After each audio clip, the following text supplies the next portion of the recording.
Hi, welcome back. When they're 20 minutes, they take forever to upload. So, go to a hospital if you need to. I've done this. Hey, there's no shame.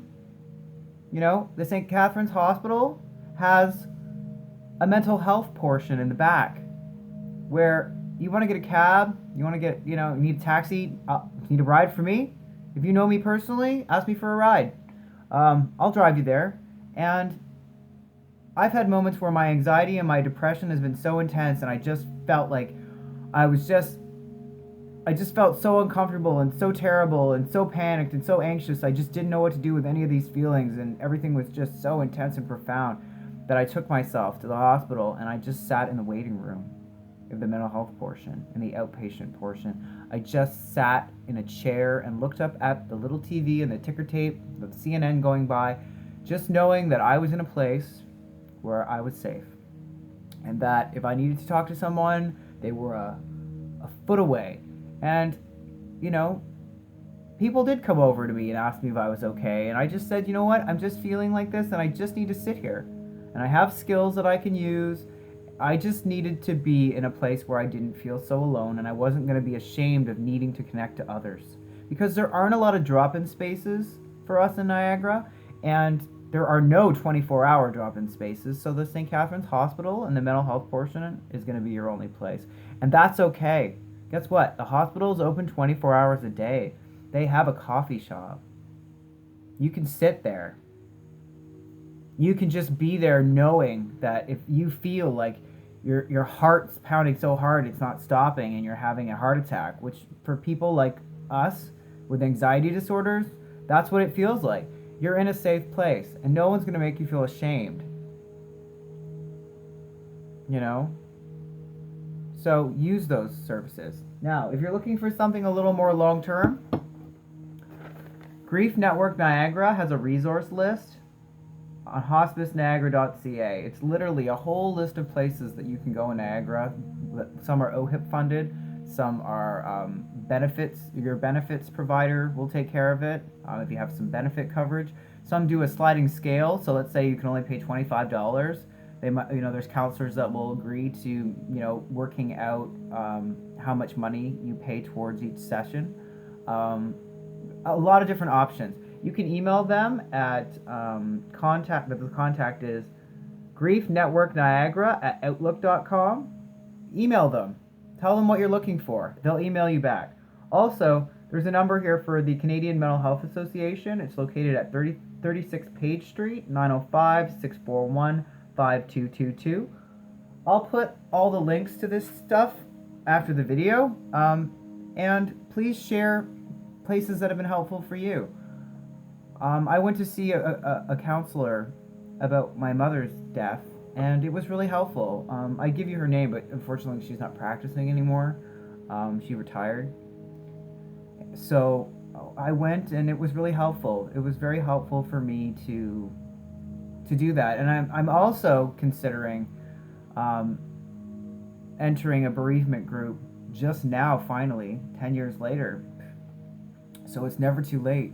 Because sometimes we can bury this stuff, especially if there's been a complex dynamic that's gone on with your family of origin or your person of origin. It can take some time. I recently found out that a really close friend of mine died of breast cancer, and that's kind of been something that's been triggering a lot of these sensations that I realize that I still have a little more work to do with. And there's no shame in that. That's how we get well. We live in a world where there's so much focus on just pull your shit together, right? Pull your fucking bootstraps up and go on. It'll be okay. There. And you know what? No. You don't know what our experiences have completely been. What's on the surface isn't always what's underneath. It's not a safe world to be vulnerable in sometimes. So, especially if you're someone who's already marginalized and experiencing pain and trauma, like I can talk about myself as a trans person. I remember when I was gay identified in my early teens, I remember having to go to get mental health support because I was self-harming as a teenager. And this is the old hospital, the old St. Catherine's General. Remember the Norris Wing, y'all? Oh, that was a fun place.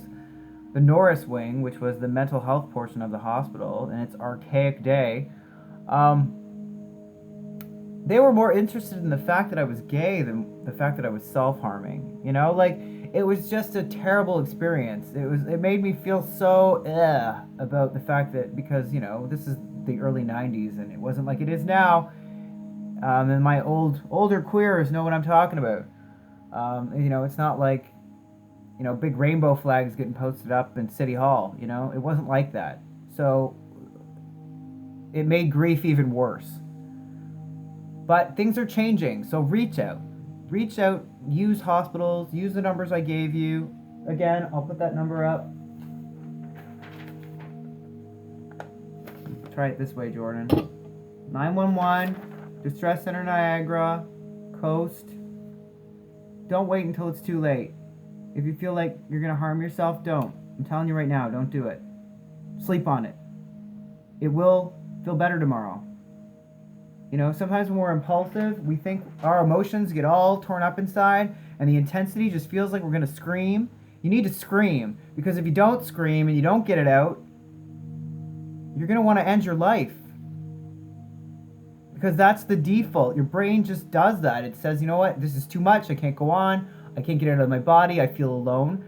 Well, in order to feel alone, not alone, you have to act opposite. You have to connect. You have to be brave. We have to be brave and be vulnerable and admit that we have these feelings, to find others like ourselves. The next series of videos I'm going to do are going to be about self-disclosure, about using self-disclosure to help end others' suffering in silence. Because the power of self-disclosure, in my experience, is the most powerful thing you can give another human being. It's just a sense that they are not alone. You know, people don't want to be told what to do. People don't want advice. People just want to be able to go, you know what? Yeah, you get it. Okay, so I don't feel so alone. So on that note, you're not alone. So take care of yourself. Take care of each other. And sleep on it, because it will be better in the morning. Thank you for watching. I hope this has been helpful. Please stay tuned on the series on self-disclosure. I'm going to be talking a bit about my story, and you know, it's part of my therapy to be brave and be vulnerable. So yeah, see you next time. Love you guys. Bye. Oh, I can never do this.